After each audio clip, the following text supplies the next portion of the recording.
तुम्ही कधी मिक्सरच्या भांड्यामध्ये घेवडा घालून पाहिलंय का? अर्थात नसेनच पाहिलं, कारण आज मी तुमच्यासाठी एक नवीन रेसिपी घेऊन आलेली. तर चला रेसिपीला सुरुवात करूया. हाय हॅलो नमस्ते, मी स्वाती सांडोरा यूट्यूब चॅनल तुम्हा सगळ्यांचं अगदी मनापासून स्वागत करते. तर इथे पहा, मी घेवडा घेतलेला आहे. तर आपल्याला घेवडा निवडून घ्यायचा आहे. अगदी व्हिडिओमध्ये दाखवते त्या पद्धतीने करा. तर इथे पहा, घेवडा आपल्याला मोठे मोठे घेवड्याचे तुकडे करायचे आहेत. खूप जास्त बारीक तोडायची काही गरज नाही. अगदी 2 भाग केले तरी चालणार आहे. पण त्या घेवड्याच्या शिरा आहेत त्या आपल्याला काढून टाकायच्या आहेत. तर पहा, आपण इथे घेवड्याचं टोक काढताना त्या आरामात शिरा निघतात. त्या पद्धतीने आपल्याला हा घेवडा निवडून घ्यायचा आहे. तर चला अशाच पद्धतीने इथे मी सगळा घेवडा निवडून घेणार आहे. तर इथे पाहू शकता तुम्ही, मी घेवडा निवडून घेतलेला आहे.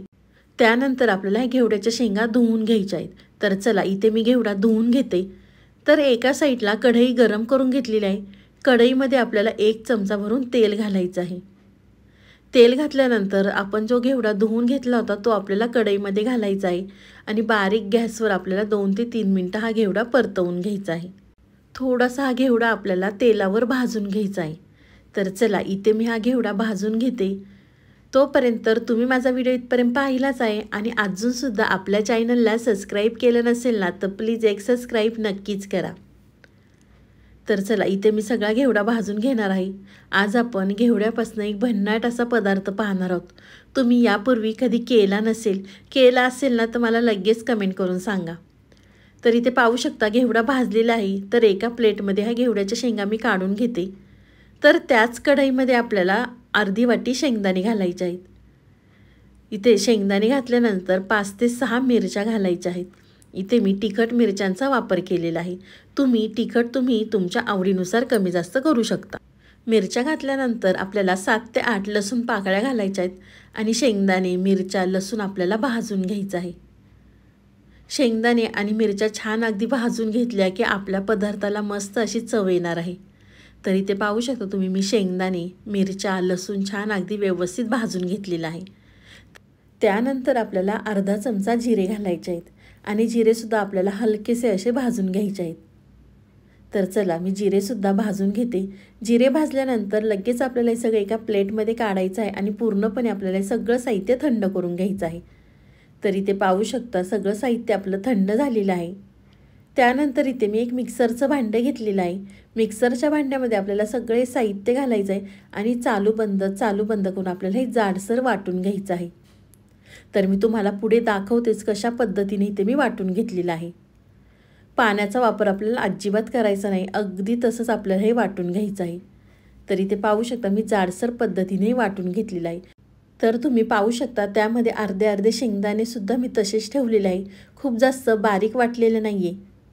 तर वाटल्यानंतर इथे मी कढई गरम करून घेतलेली आहे. कढईमध्ये आपल्याला तेल घालायचं आहे. तेल गरम झालं की त्यामध्ये आपल्याला छोटा चमचा मोहरी घालायची आहे. तेल तुम्ही तुमच्या आवडीनुसार कमी जास्त करू शकता. मोहरी घातली, मोहरी तडतडली की त्यामध्ये आपल्याला कढीपत्ता घालायचा आहे.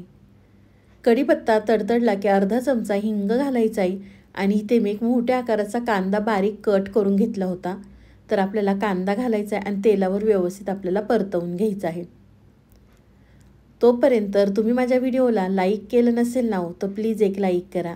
साईडचं बेल आयकॉनसुद्धा प्रेस करा, म्हणजे तुम्हाला माझे नवनवीन व्हिडिओ पाहायला मिळतील. तर इथे पाहू शकता तुम्ही, मी कांदा परतवून घेतलेला आहे. कांदा परतल्यानंतर त्यामध्ये आपल्याला अर्धा चमचा हळद घालायची आहे. हळद घातल्यानंतर त्याच चमच्याने आपल्याला 1 चमचा गोडा मसाला घालायचा आहे. तुम्ही गोडा मसाल्याच्या ऐवजी कोणताही गरम मसाला या ठिकाणी वापरू शकता, पण मी गोडा मसाल्याचा वापर केलेला आहे. शक्यतो गोडा मसाला असेल तर गोडा मसाला या ठिकाणी तुम्ही वापरू शकता. तर हळद आणि गोडा मसाला घातल्यानंतर परत आपल्याला कांद्यावर व्यवस्थित मिक्स करून घ्यायचं आहे. मिक्स केल्यानंतर आपण जी शेंग मिक्सरमधनं वाटून घेतली होती ती आपल्याला त्यावरती घालायची आहे आणि कांद्यावर व्यवस्थित मिक्स करून घ्यायची आहे. तुम्ही जर या पद्धतीने ही घेवड्याची भाजी केली ना, तर कुणाला समजणारसुद्धा नाही आणि ज्यांना आवडत नाही ते सुद्धा अगदी आवडीने खातील. अगदी भन्नाट चवीचा हा आपला ठेचा तयार होतो. तुम्ही ह्याला काय नाव देताल मला लगेच कमेंट करून सांगा. ह्याला तर मी ठेचाच म्हणते, कारण मी सुद्धा पहिल्यांदाच ट्राय केला होता, पण अगदी जबरदस्त झाला होता. खरंच एकदा नक्कीच करून पहा. त्यानंतर इथे मी सगळं व्यवस्थित मिक्स करून घेतलेलं आहे. मिक्स केल्यानंतर आपल्याला चवीनुसार मीठ घालायचं आहे.